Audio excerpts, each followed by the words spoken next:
안녕하십니까. 예. 곧 다니엘 리베스킨드 건축가의 특별 강연이 시작될 예정입니다. 모두 자리에 가능하시면 착석해 주시면 감사드리겠습니다.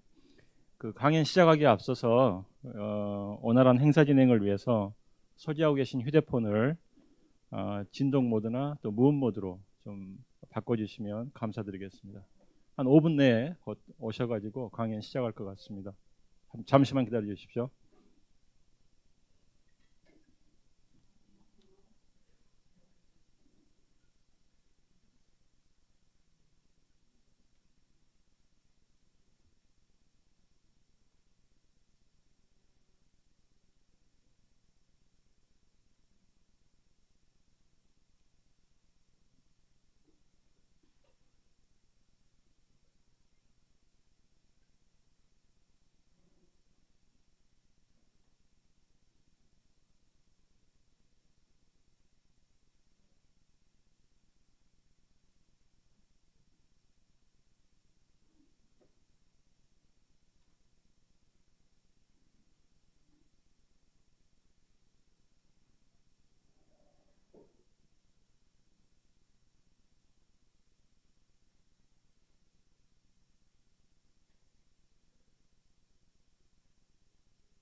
예, 안녕하십니까. 2023년 대한건축학회 정기총회 및 춘계학술발표대회 기념 특별 강연의 사회를 맡은 연구위 담당 부회장 서울대 건축학과 백진 교수입니다.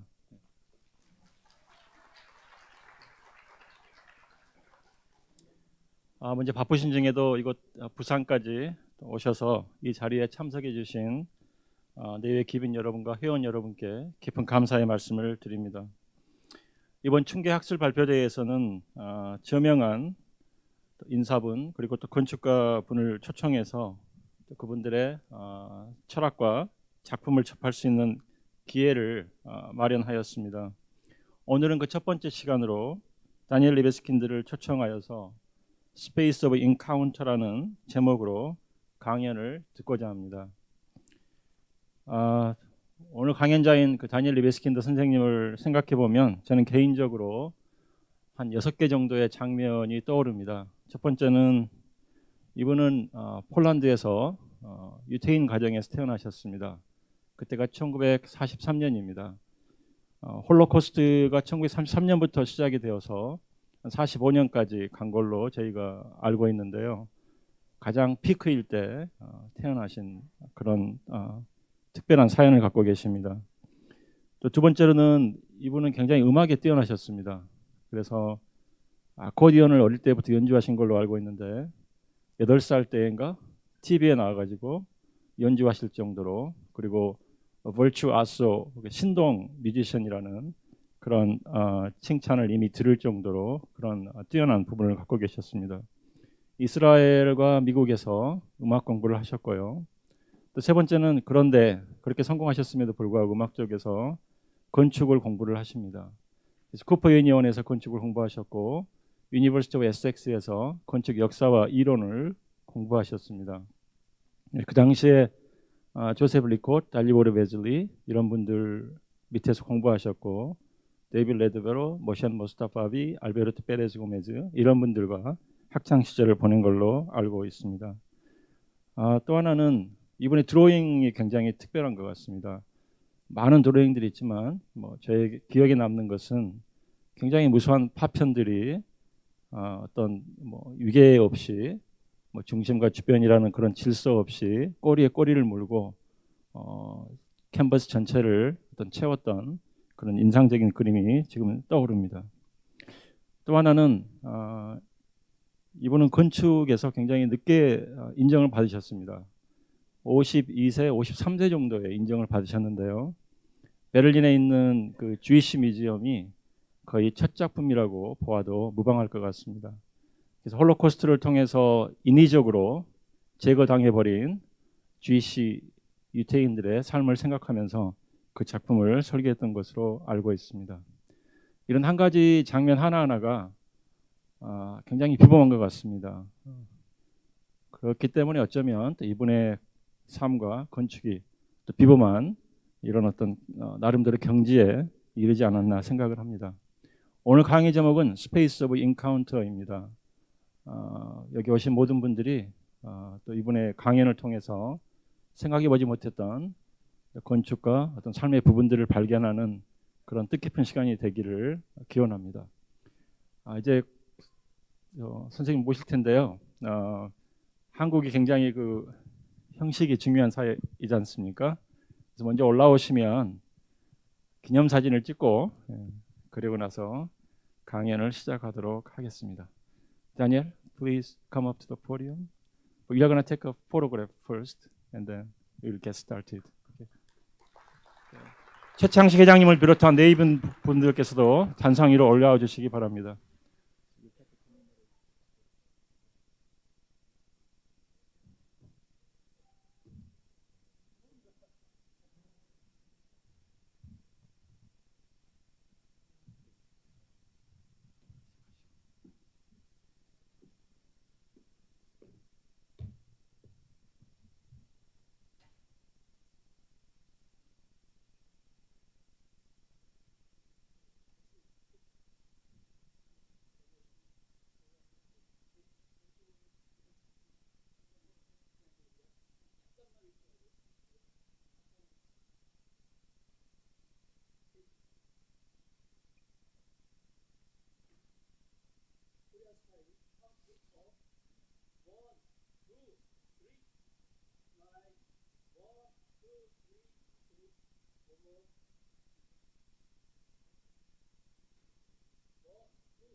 자, 그럼 스페이스 오브 인카운터라는 제목으로 강연을 해주실 다니엘 리베스킨트 선생님을 큰 박수로 맞아주시기 바랍니다.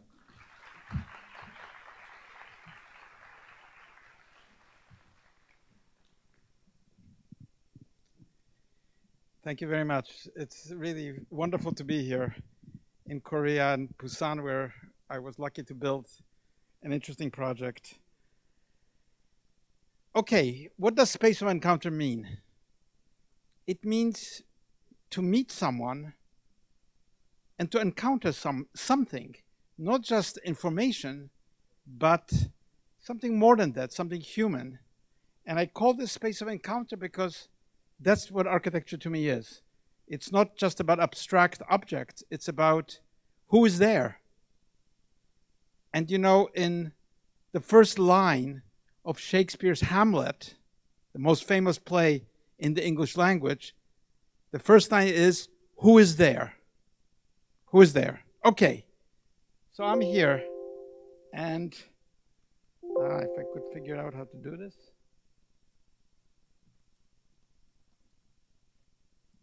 I can use this one here. Okay. Okay, I want to share this. This very interesting thought of a great French poet, philosopher. The world is threatened by two dangers: order and disorder. Just think about it for a minute. Those are the dangers. Order, which means authority, which leads to authoritarianism, total control. On the other side, chaos, anarchy, disruption. And democracy is somewhere in between. It's somewhere in between. And if you think about it, where is architecture fit into this? Does it fit into order, to order everything perfectly? Not for me. Does it fit into disorder, anarchy? No. It fits, just like democracy, somewhere in between. And that's the important balance. And as Paul Valéry says here, the threat is to have order. Equally, the threat is to have disorder. So we see this today between authoritarian governments, which want to complete order society, and anarchic societies, where nothing is working, where everything is disrupted. Okay, so somewhere in between is where the world lies in an open society.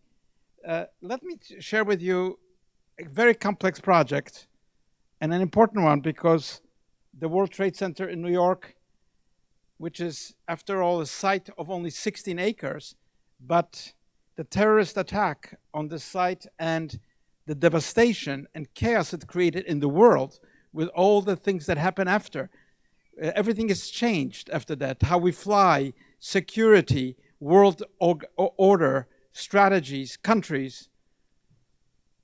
So I share with you this date because after working for so many years on my first project, which was the Jewish Museum in Berlin, it was supposed to open on 9/11/2001.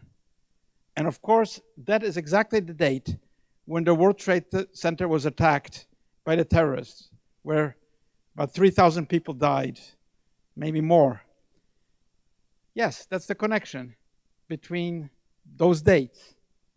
And when I entered the competition, you know, what was in my mind was not just buildings and traffic and all the things that you have to rebuild the site, but what is important about architecture is to provide symbols, to provide a sense of meaning. The Statue of Liberty, the Flame of Liberty, which is New York, the bedrock where people perished, light on the site, how to organize new life in New York with the memory of that fateful event. You know, it's not easy because there are 5,000 architects in the competition.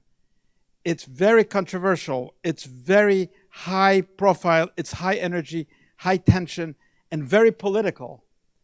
And I show you this image because it's not just out of vanity that I show it to you, but how complex is the process, which has to do with the federal government of the United States, state government, the governor, local, you know, New York City government with its mayor and its politicians, the Port Authority of New York that owns and leases the land to private developers. So it's a very complex array. But my beginning was with the one person, one group that I thought was really the most important client of mine, which were the families of those whose loved ones were killed on that day. That's where I started, the families of the victims. And of course, as you can see, it's a very difficult project to navigate because it's navigating between very complicated entities. And of course, the idea is what will be built? How do you get something built which has a meaning to it? It is not just a compromise of all the political forces. So on the left, you see really the drawing. Build nothing in the center. By the way, I was, of the 7 finalist architects, the only person who said you should build nothing where people died. It's not really a good place, although it was a piece of real estate. Nobody declared it a sacred site. But I thought it's not right to build really where people perished. So I left that area. Out of the 16 acres, half of the area is public space. And I was interested to bring as much public space for people of New York. In the center, of course, is the memorial with the footprints of the buildings, the waterfalls.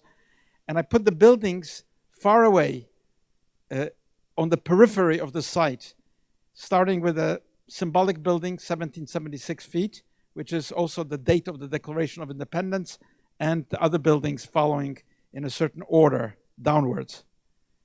And really, that's really the concept. And how do you keep it? How do you protect it? How do you give it meaning? Well, it happens to be that that's what the site today is. Even though it is not completely finished, it's on the way to being finished, and it takes a long time to complete a master plan. It doesn't get built in a minute. And one of the reasons this master plan was selected, I have to tell you, is because I made it so that it would be flexible enough for people to deal with it across different economic situations, across different politics, and across different world situations. You may remember this wall, the slurry wall. It's a technical term for a dam. It's a wall that stands like a dam against the pressures of the Hudson River on the left. You know, if this wall had collapsed, the entire underground of New York, all the subways would have been flooded. It's really a testament to how good the builders of New York really are. And it's some 75 feet below ground level, so it's very deep in the underground. I wanted to reveal that word in the actual museum, which is now the Museum of 9/11, and to make sure people understood where they were, that there was no parking underground, there was no infrastructure underground, there was a route, a continuous route from the street of New York really down to the bedrock where the catastrophe happened. And I think it's important for people to remember what the site is about. And there it is, the slurry wall on the right. You know, it's very difficult to maintain a foundation open. Usually they are built in order to be covered again. That's what the engineering of such a structure is. But I had good support from the great engineers at the Port Authority in New York who agreed to maintain it as an open foundation, which I think is probably the only place in the modern world where you can see a foundation. We can see foundations in Rome, in Greece, in ruins of ancient places, but we don't see a foundation in a modern way because the foundations are always hidden because they are living. But this one is exposed. And I was very touched when Pope Francis came to New York to deliver his address, ecumenical address, as you can see, to all religions, that he chose the wall to speak to the people. You know, he didn't choose to go to, you know, a cathedral or to Central Park or to Times Square, but chose this underground, deepest level in New York with this wall, because the wall, even though it doesn't speak in English or Korean or in Chinese or Russian, it speaks universally. So there it is, a living testament, really, to what happened, but also to a new New York, because I was also able to write new ecological sustainability criteria for all the tall buildings, beyond the New York laws, how to make the buildings consume less carbon, reduce the carbon footprint, make them smart buildings, create buildings that are efficient and contribute something positive to New York. And of course, the footprints themselves with the waterfalls, which was highly criticized when I first proposed it. People thought, how crazy in New York to bring waterfalls like Niagara Falls into the city. But I was convinced that it's a good idea because it is a place that is so noisy. New York is very noisy. If you want to have a spiritual experience, and that's what it's about, to read a name there, a name of someone who used to be there and was a victim of this kind of world catastrophe, I thought to silence the streets, to make it acoustically more interesting. That's what I did. And by the way, New York, this site in New York, the Ground Zero site, the public space, is the most visited site in the United States. It's 23 million people a year come to this site, and it's an open public space. And that's really what is the intent of creating a sense of life, memory, but also, as you can see, the new buildings, places that are really opening all around the site, which bringing life and work to the place. One of the places that is still not complete, but I call it the Wedge of Light, to create a memorial in the light of the city, the light of 9/11, 2001, September 11th, by creating a plaza which is shaped by the light of 8:46 in the morning, when the first tower was struck by the first plane, and 10:28 when the second tower collapsed. Now you can see already in the PETH terminal that the oculus stands exactly on the 8:46, 10:28 angle. The building number 2, which is not yet completed, will be the 8:46 a.m. So you'll see the plaza in perfect light exactly on that day, if, of course, the sun is shining as it was on that day. But I think it's important that memory is not only human memory, but a memory of nature, memory in nature. And so you can see that the site is full of events, it's full of life, it's really a place that is attractive with many, many new buildings. And by the way, just to let you know, those buildings that surround Ground Zero, those buildings which are in the master plan which I designed, contain about 10 million square feet of office space, which is really, if you get it, the downtown of a big American city like Denver or Milwaukee or Baltimore. The entire city is in those really high buildings. Even the second tower, which is not the tallest one, is much taller than the Empire State Buildings, just to give you the scale of the project. So here it is, as drawn. And of course, the aim of such a project is to really make it a possibility, a reality. Most master plans never get completed.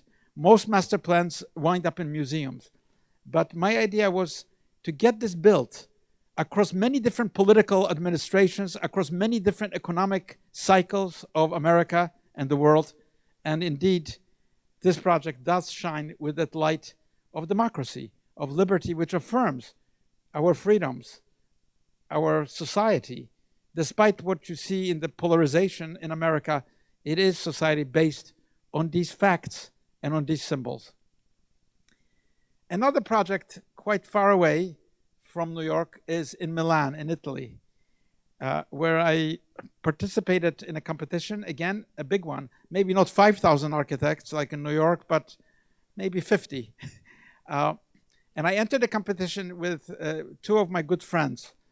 Both of them, unfortunately, passed away, Zaha Hadid and Arata Isozaki from Japan. And we created a sort of a team to address what we thought was the best. And you can see the 3 towers, Arata's on the left, Zaha's there in the middle, and my tower on the right.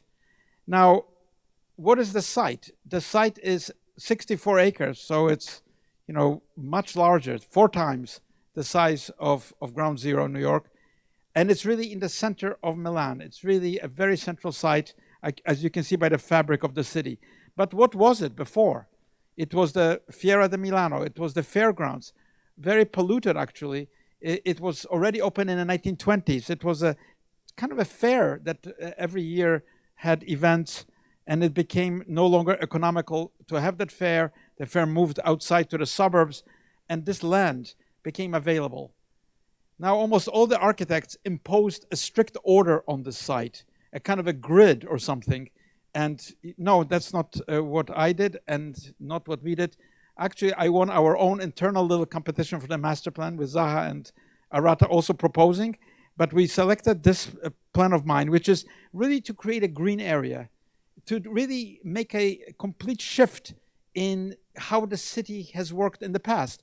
Get away from the asphalt, get away from the hardscape, create more green spaces for families and for people, open spaces, and also, of course, a piazza in the center with transportation and the subways, and a sense of really community by building also housing as part of it. And that's really the master plan. You can see how it's organized. You can see that it is, again, a completely different structure from what is all around it, which is, you know, the 19th and 18th century structure of Milan. And of course, it was very controversial. You can imagine that some people said, "Oh my God, you know what will become of Milan? Milan is now no longer like it used to be." But by doing that, we have created something that not only is incredibly successful financially, but it's a big attraction. Just to give you an example, 3 million visitors come here every month. They're not tourists. Milan is not a huge city. It's not like Seoul. But 3 million Milanese come here every week to enjoy the public space, to enjoy the shopping, to look at the houses, to be inspired by the public space. So the piazza, again, was a kind of a concept of creating a singular space with these three towers. Of course, they are not mimicking each other. The towers are very different formally from each other, but they share this sense of what they're doing in this public space. And then, of course, each one of us did some of the public, some of the housing. In order to do high-density housing, that's also very unusual in Milan. Milan is usually, old fabric, 19th century buildings, 5 stories high or something. So again, to create profitable housing, penthouses, create a sense of space, one has to also mirror somehow the typology of living in Milan, and the last tranche of housing is still just about to complete it. So again, it's not just a composition, it's about everything. It's about working, about living, about shopping, about entertainment. That's really a microcosm of a city that now has given the city a new idea how to move on with the city. Milan is a great city, but it has completely departed from the old model of old towns in Italy by really using this concept now in many other sites to transform Milan, to transform public space, to become really a capital of Italy, which it is. Even though Rome is the capital, I think Milan is the capital not only in design and fashion, but also economically. The tower for PwC is one of the towers that I designed, one of the 3 towers, which again is a tower that defines the plaza, defines the public spaces, defines the retail on the ground level, the exhibitions and so on. It's a curved tower which has the gesture to the other towers.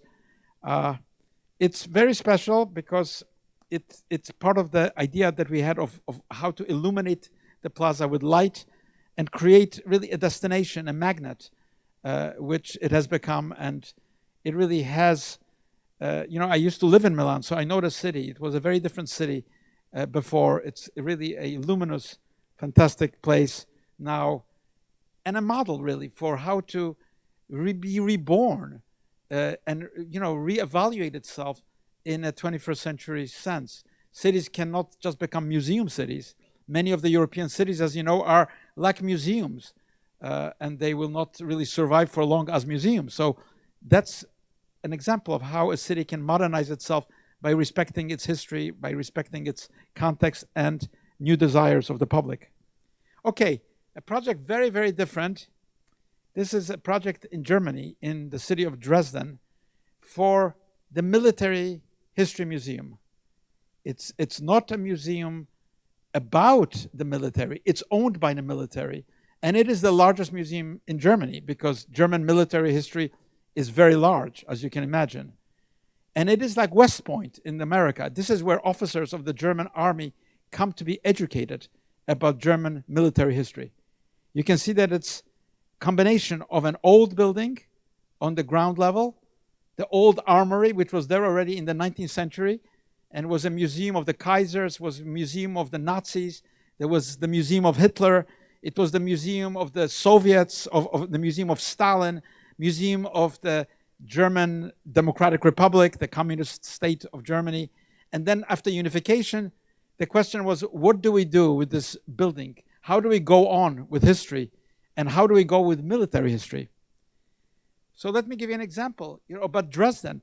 Dresden was known as the Venice of the North, one of the most beautiful cities in Europe, with these magnificent paintings of Bellotto and Canaletto. You can see a magnificent city of architecture, of great churches, of great buildings.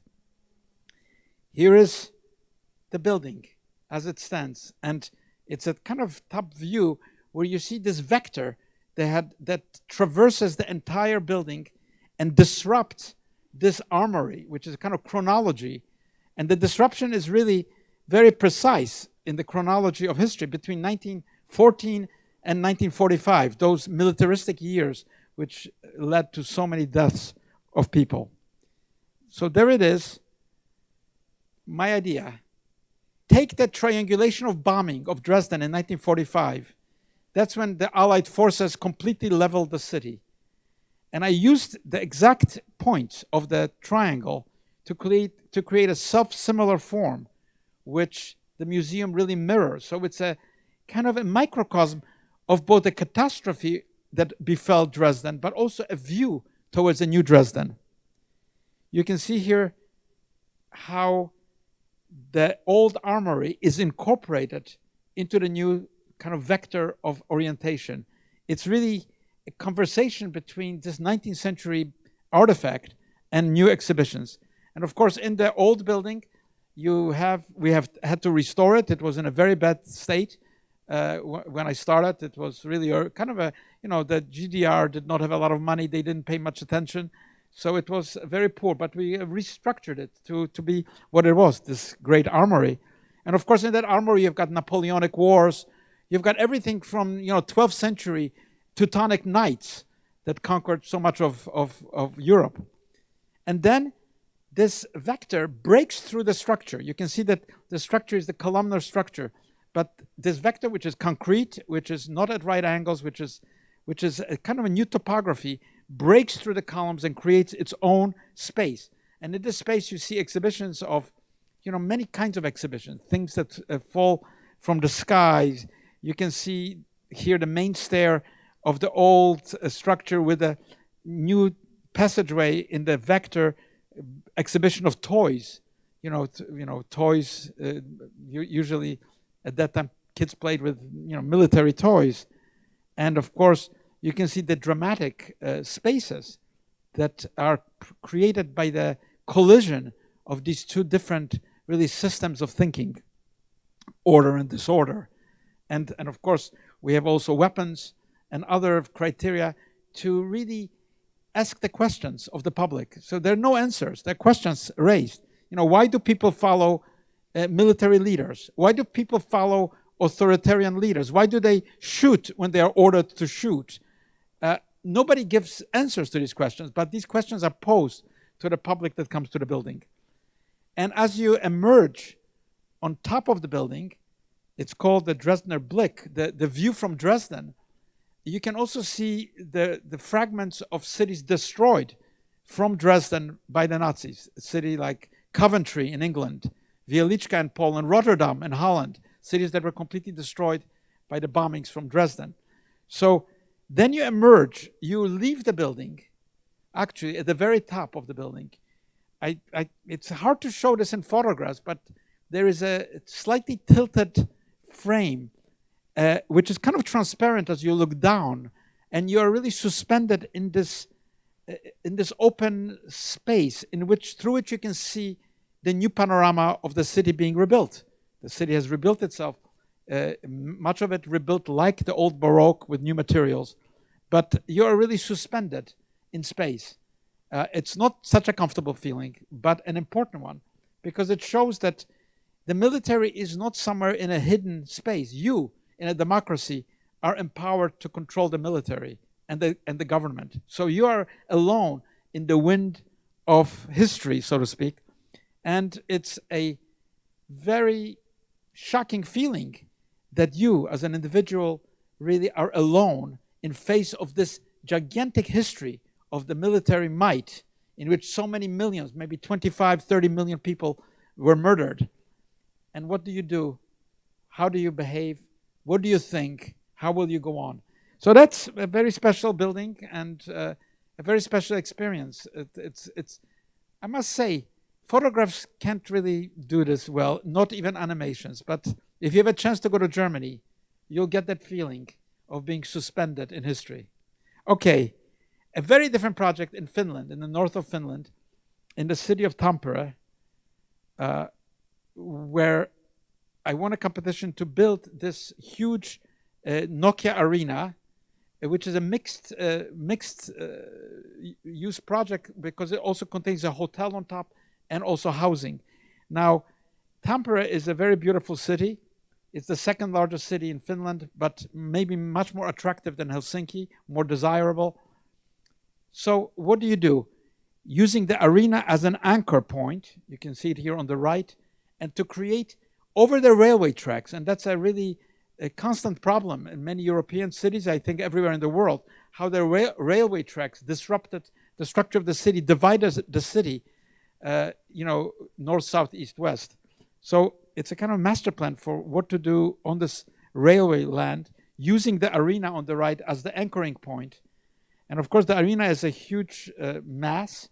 And please remember that all of this is built on top of the railway tracks. So it's a very delicate and challenging operation to build these buildings in between the railway tracks while the railroads are still running all the time. So you have to find the points of structure. I mean, it's an amazing engineering feat to be able to find exactly which points and how to support this great mass on top of the railway tracks. So here's a little bit of a diagram. The hotel on top of the arena itself, the housing flanking it, and here you can see it, really a kind of iconic view of what has already been built in Tampere. And it's, of course, a complete change of scale. Tampere is a low-rise city. It's a city of 19th century. But even smaller cities know that in order to survive, they have to compete with the big cities, the big brothers, like Helsinki. Now Helsinki, by the way, has invited us to compete to build an arena for Helsinki. Why? It's very simple. In a city of 300,000 people, 3 million people come to the arena. So you can see that this arena is not just for hockey games, it's not just for sports, but it's an engine for making money. 365 days a year, all sorts of events, Cirque du Soleil or the Rolling Stones or whoever, the K-pop bands perform there. And it's really, really a way to transform the city using, of course, architecture as part of it. You can see the creation of completely new urban space along these railway lines. The arena itself, it has 15,000, 16,000, 17,000 seats during the games, but about 35,000 people without the games. So there are more than 50 restaurants here, infrastructure that we had to build in order to be able to quickly change, from a game, from let's say a game taking place to another kind of event. So the mechanism of this arena is also very, very much informed by new technology.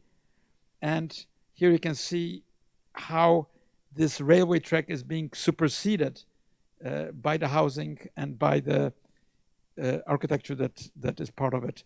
You can see it here in perspective, totally different silhouette. And by the way, the politicians of Tampere, when I started, said to me, Mr. Libeskind, we don't want to be known as the low-rise city anymore. We don't want to have this anonymous profile. We want to have a strong place in our city. And of course, these buildings are very profitable. Many people are coming to live there. They have to live along the historical structure.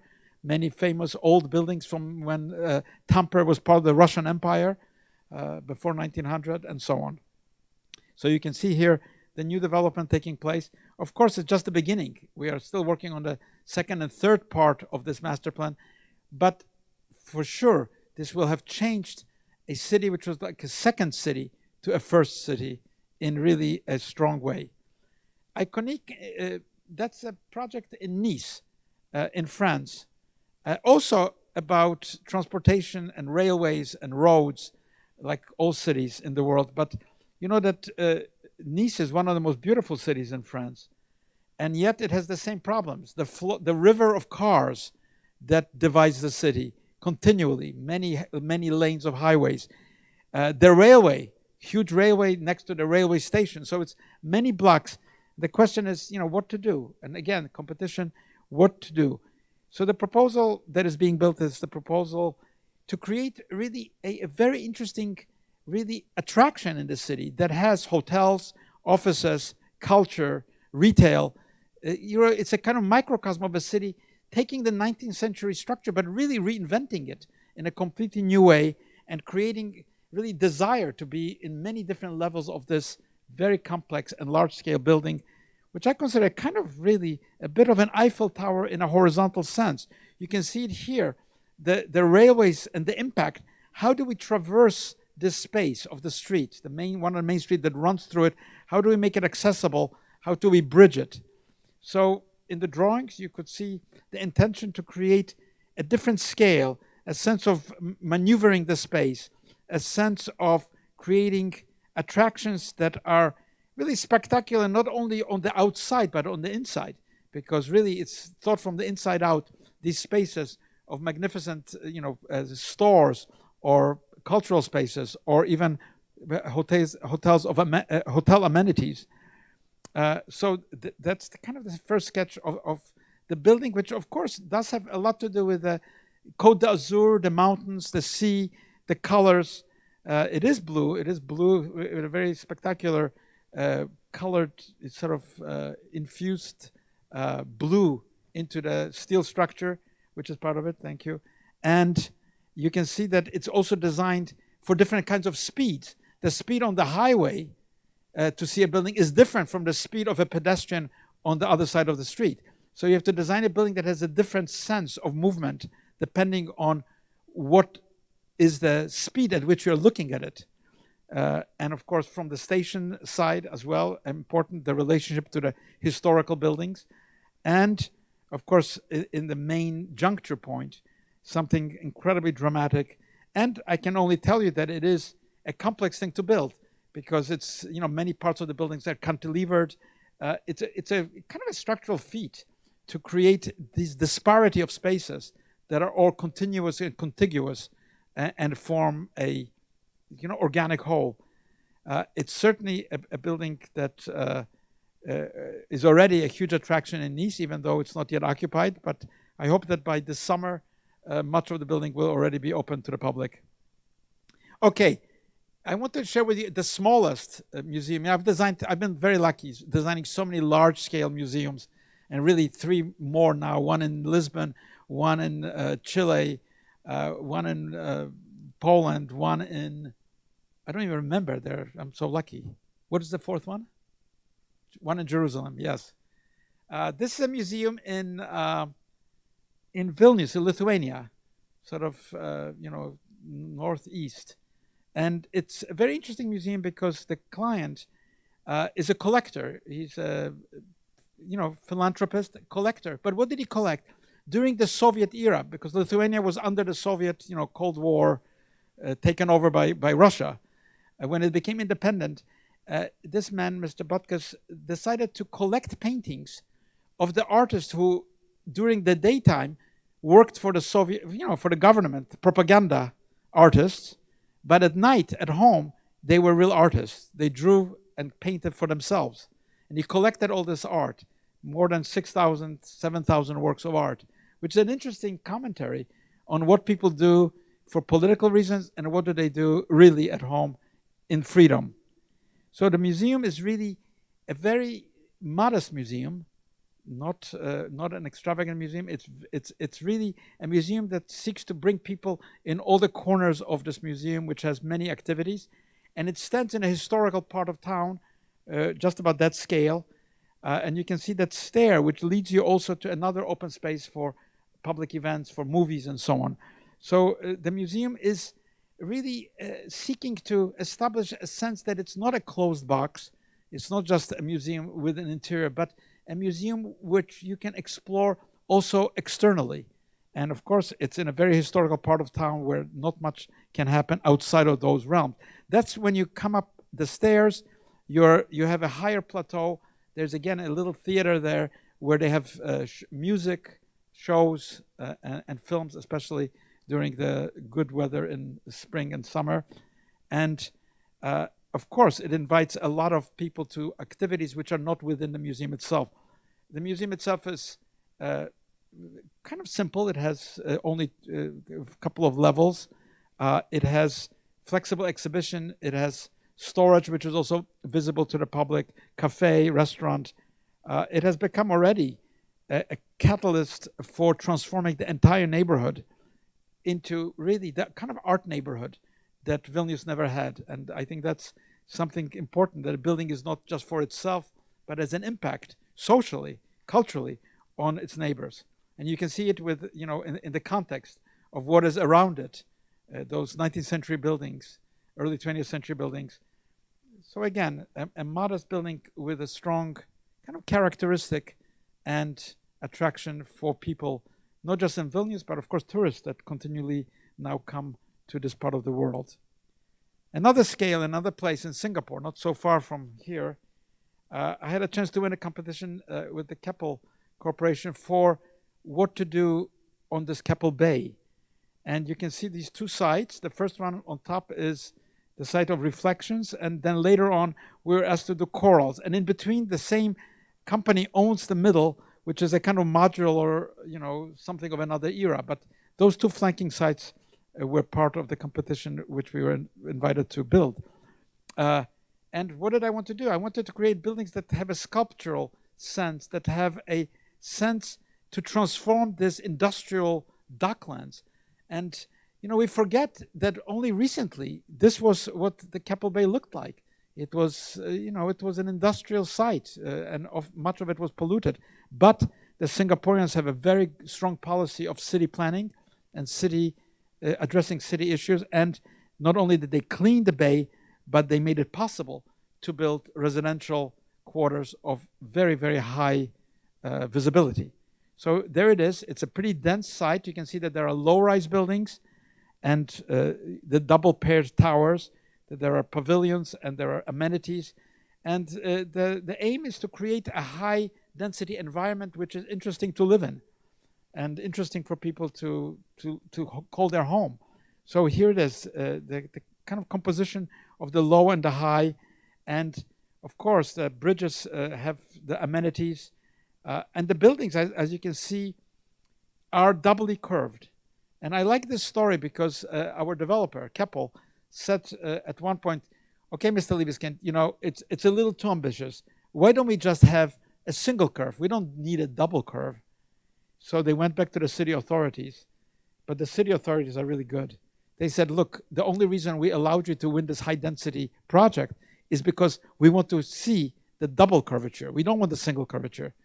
And so because of the city vision, it is a project that has this very spectacular sense, not only from the outside, but from the inside, because every level is on a different place in space. You're never on top of anybody or below anybody. You're just in a unique position, and you can feel it. When you are in your unit, you can feel the independence of that unit in spite of the fact that the core, of course, is vertical. So Ridley Scott made a futuristic film recently here using this as a futuristic project, but it's already some years old. And here are the low-rise buildings, which are also, I think, very attractive, each one with a unique sort of character, the amenities, the social spaces, the pavilions, and really a place that has totally changed this part of Singapore.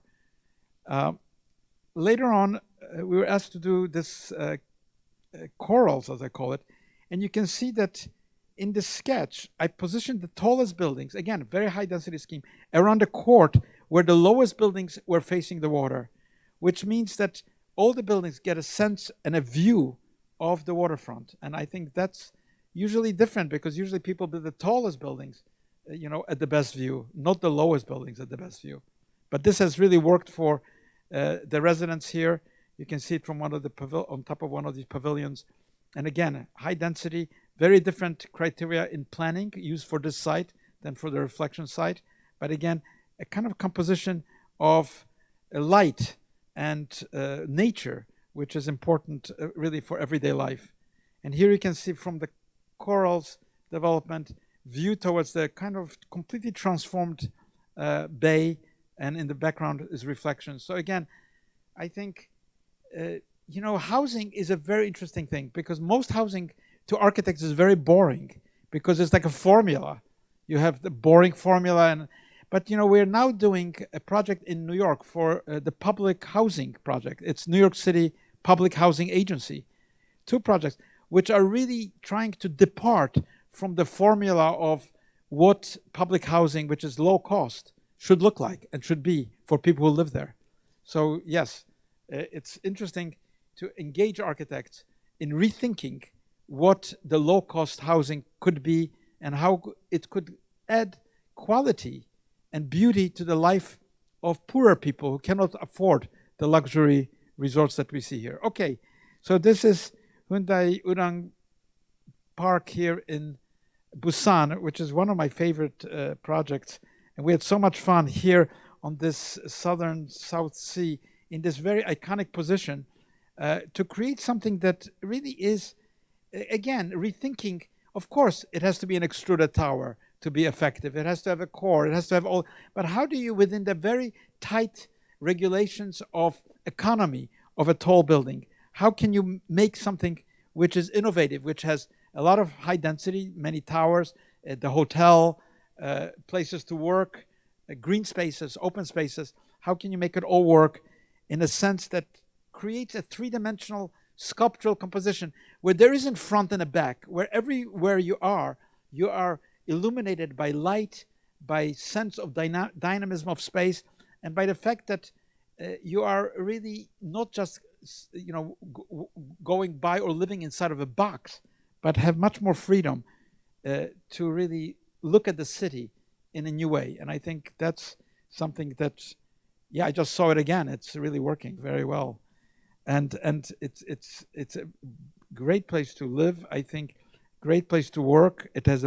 enough variety within the site to create the tensions and relaxations of forms, and at the same time to create a kind of spectacular, iconic something. And by iconic, really, what do I mean by iconic? Iconic means something memorable, something which you remember. Because a lot of these houses that I see, you can hardly remember where you live. They're all the same.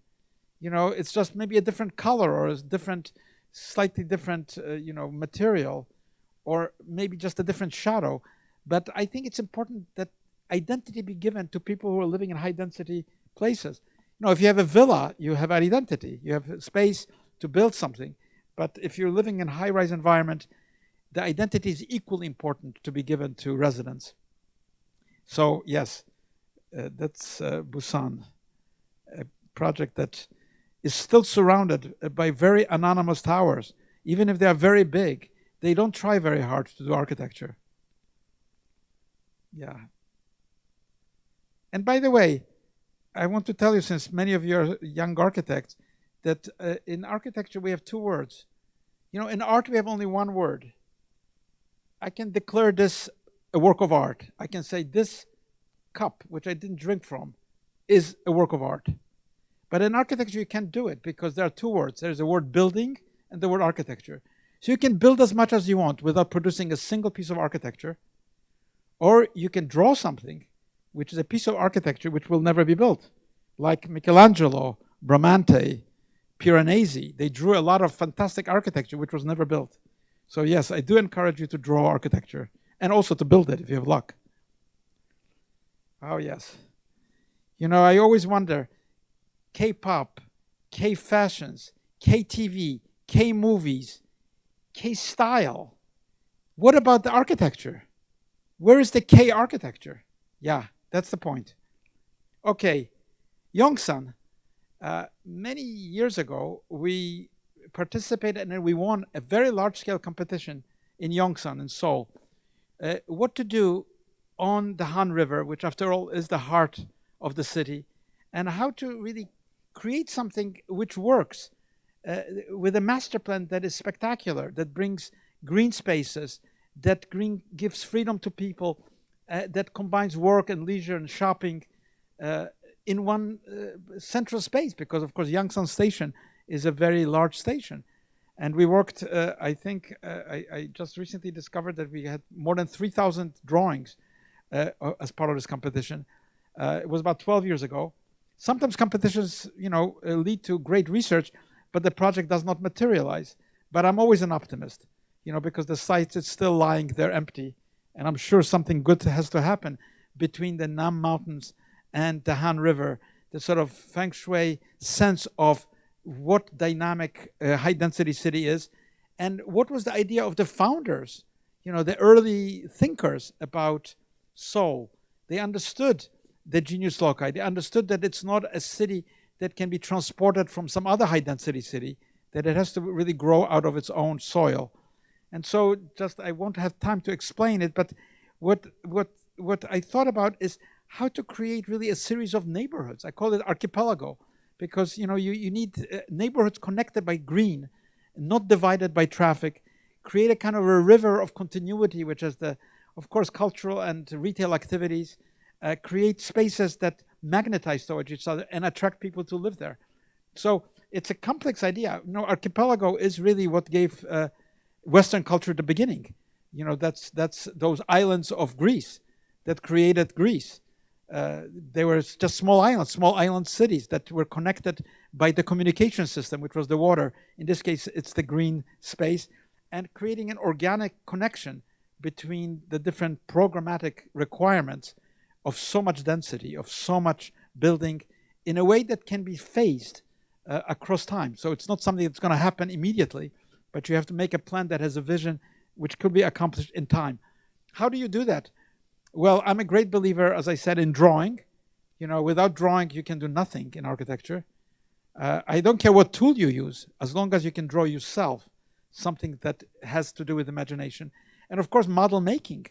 Not just 3D printed models, but models which take effort to construct, because the effort to construct a model is really the effort to construct a site. So we made really hundreds of models to study how such a site could become a living reality in Yongsan.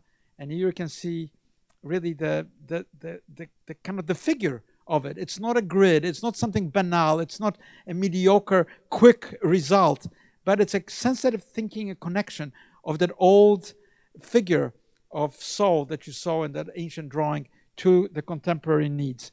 And it is a dramatic master plan with, of course, made up of very, very high-rise buildings.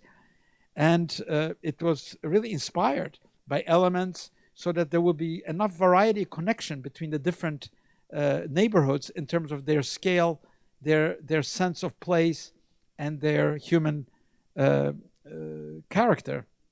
So here you can briefly see, where the business district is, where the housing is, the lower scale buildings, the retail, and so on.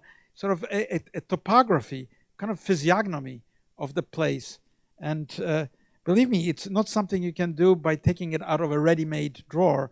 You have to really think and analyze all the permutations that are not just the known knowns, and not only the unknown unknowns, but the unknown unknowns.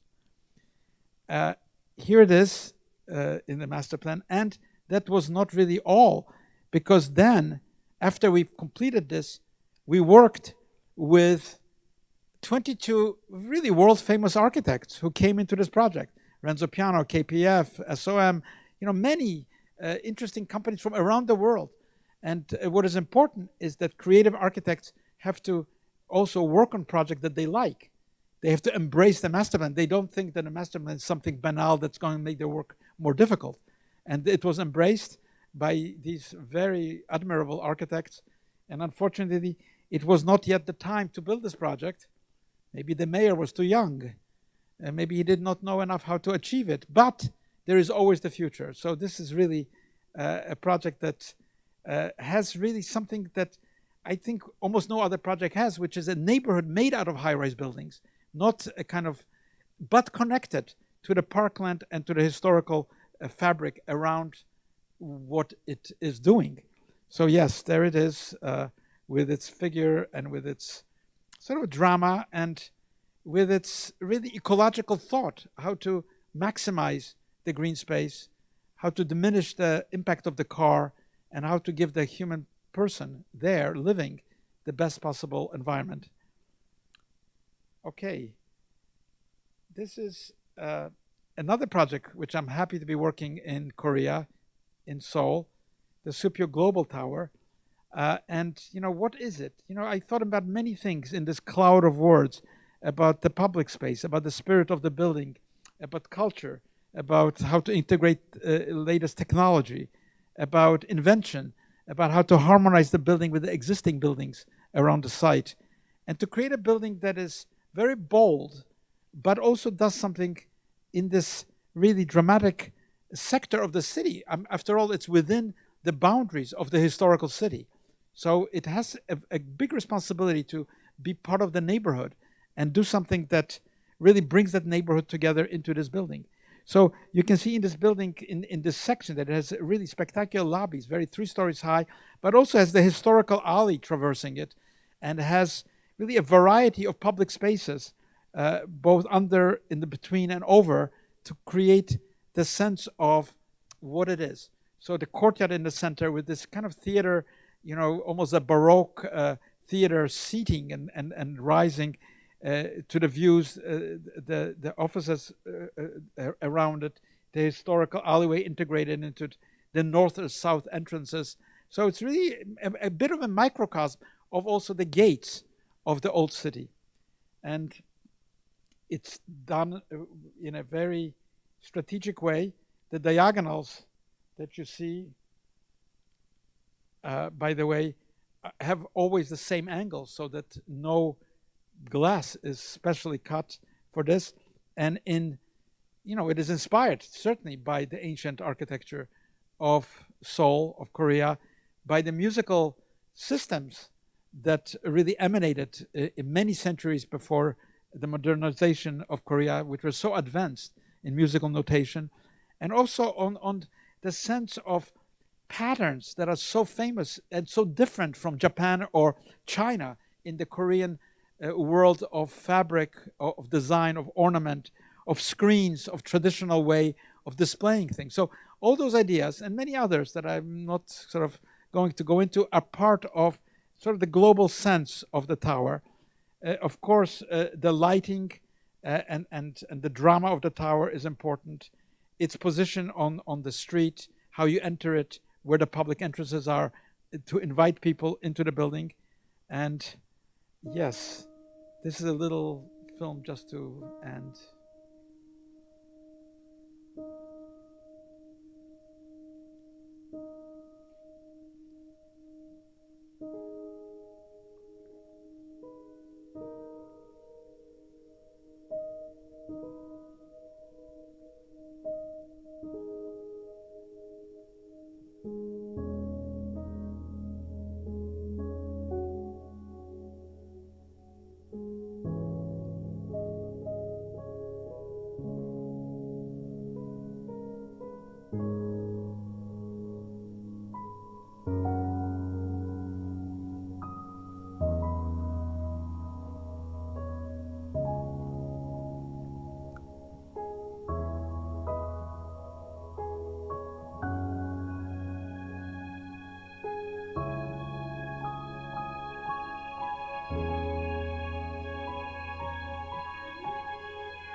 Thank you very much. Thank you.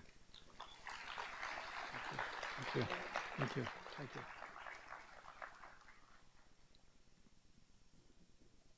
Some questions?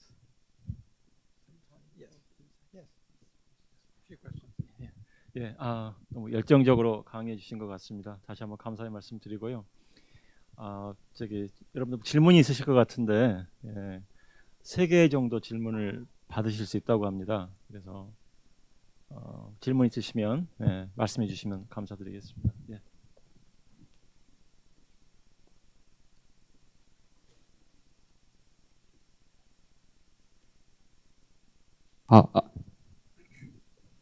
Hello, my name is Kyung-hyun Cho, and I'm now studying for a virtual space and future space in the graduate school. And your lecture is really interesting. I'm really impressed by your kind of sentence that the architecture is like a democracy between the disorder and the order. And I just listen to your lecture from that kind of perspective, that your works you showed us is that most of the works are focused on some kind of putting a new order to the old fabric or old context, rather than destroy the order and give some freedom, except one for the military museum in Germany. So that is the really distinct message that we need to remember the fault that they did during the World War. So in my personal perspective, I just wanted to get some advices or thought from you that what is more important for architects to put an order to the anarchic context or environment, and some kind of destroy some really restricted order and give some freedom to the people to use these spaces? It's a great question. It's hard to answer it very quickly, but what I meant is a kind of equilibrium between a kind of order that ultimately kind of kills creativity and forecloses opportunities for people, and the kind of disorder which also confuses and is kind of meaningless and equally banal to the order. Those are the two kind of extremes that Paul Valery was talking about, that each one of them is a kind of a defeat of the human spirit. Human spirit is, as I see it, is something very vulnerable, which can fall to the left or to the right. But to keep it really in the center is the sense also of architecture, how to create that kind of central space, which is not falling to order, to domination, nor to disorder. So, as you mentioned, in the Military History Museum, it's a military museum. It's run by generals. The people who own it are the German Army, German Air Force, German Navy. But they understood that this museum is not about celebrating war. It's not a celebration of violence. It's showing how vulnerable peace really is when war is on the horizon. So that's probably a pretty good example, extreme, because military museum. I built another military museum in Manchester, which is a similar concept, which is a broken globe, where again this is an allied country. This is the UK. It's not Germany, the winner really of the terrible war. But there too, I said, it's not really about this complete globe that we see on television or icons for companies, because the world is already broken in pieces. And how do these pieces, can they ever come back together, or will they drift more apart into conflict? And I think those are pretty much the same words I could use for a design of a piece of housing, where you can do something which is very kind of, you just put a grid on it, divide everything equally, and say that's ordered, everything is in order, but it's not. We know that human life isn't ever going to fit into that box. No matter how much we try, we know people will be unhappy to be limited to that order. On the other hand, we don't want to just leave them, do whatever you want, because that would be shirking the important role of design, which is to structure things. So yes, somewhere in between. And democracy, as Winston Churchill, somebody I admire, said, it's really the worst, but still the best of all possible systems. You know, it's not very good, he said, democracy, because, you know, it's hard. It doesn't work that well. But still, he said, it's better than all the other isms, socialism, communism, fascism, you know, whatever those other isms were. So yeah, I think that's architecture as well.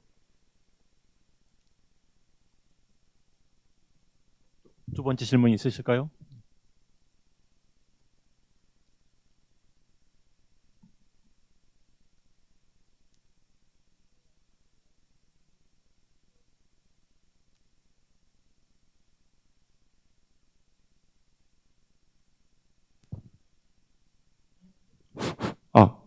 네. 한글로 질문 드려도 되는 건가요? 예. 네. 강연 정말 잘 들었습니다. 박사과정 공부하고 있는 정수환이라고 하는데요. 발표해 주실 때 딱 저희 한국 건축계에 정말 큰 퀘스천 마크를 던져주실 것 같아요. 선생님께서 벌써 한 10여 년 이상 한국과 일을 하셨는데 왜 K 아키텍처가 나올 수 없었는가? 뭐 이런 좀 생각이 들었어요. 왜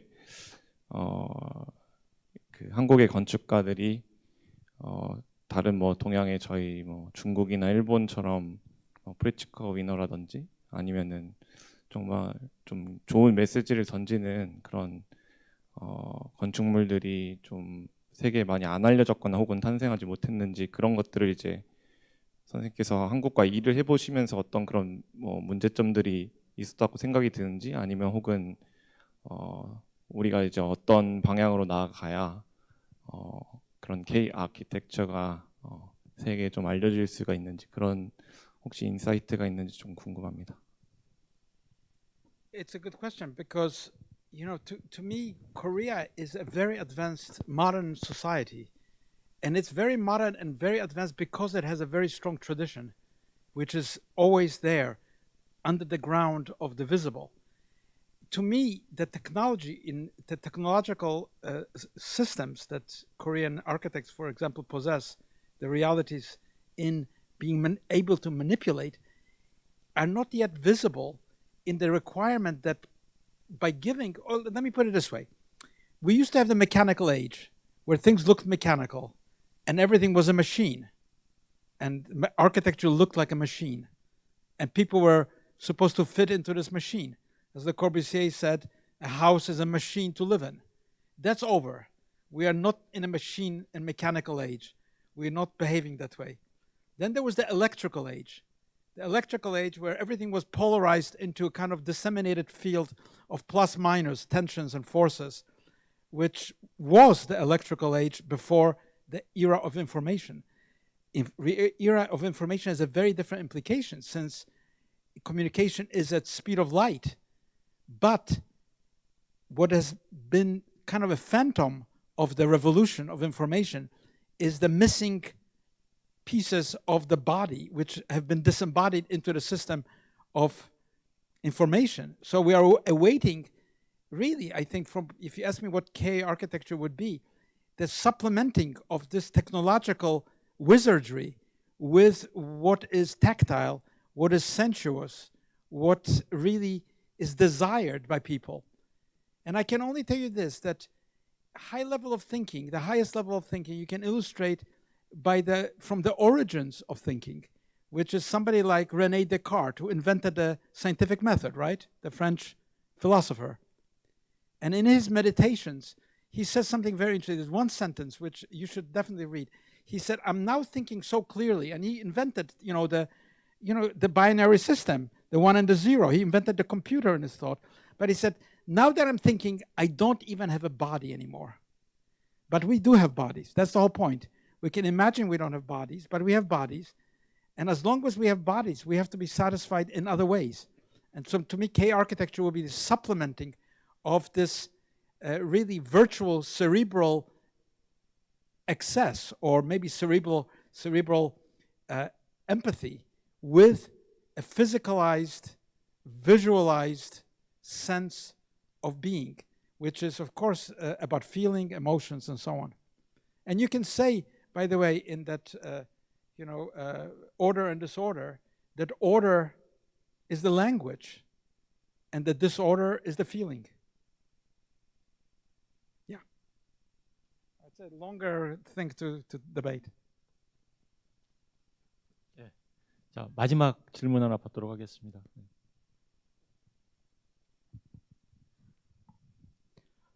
Hello, sir.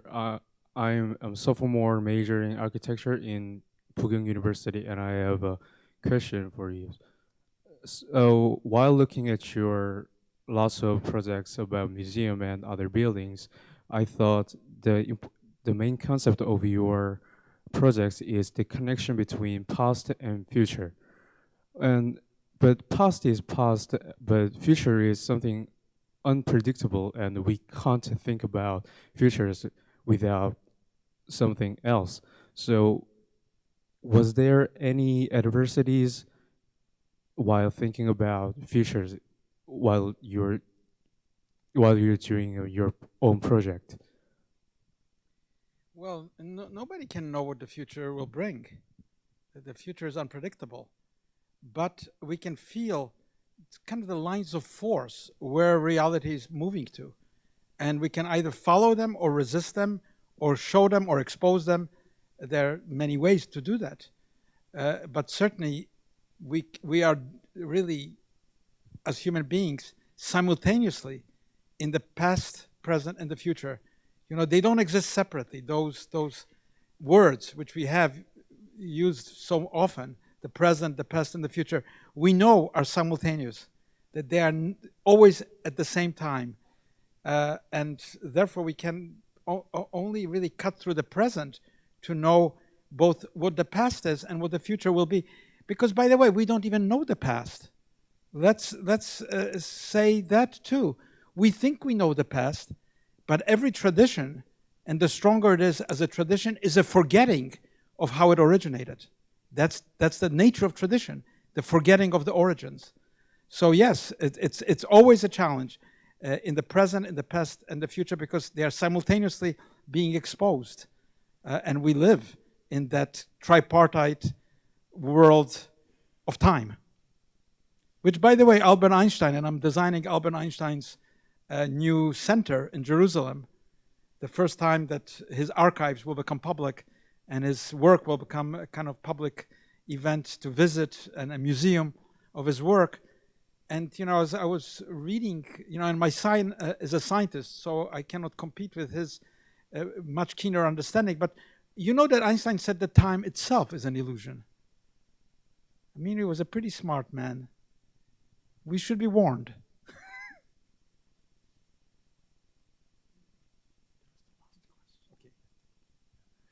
예, 이제 아쉽지만 강연을 마무리해야 될 때가 온 것 같습니다. 열정적으로 강연을 해주셨고요. 그리고 질의응답 시간에도 열정적으로 응해 주셨습니다. 다니엘 리베스킨드 선생님께 다시 한번 큰 박수 부탁드리겠습니다. I like your talk.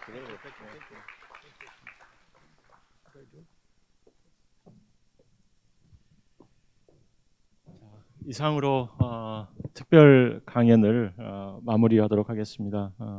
끝까지 자리에 함께해 주셔서 진심으로 감사드립니다. 내일 11시에 또 한 번의 특강이 있습니다. 내일은 김병현 원장님께서 대격변의 시대 글로벌 한국의 전략이라는 제목으로 강연을 해 주시겠습니다. 내일도 많은 참석 부탁드리겠습니다. 지금 이상으로 오늘 모든 강연 행사를 마치도록 하겠습니다. 감사합니다.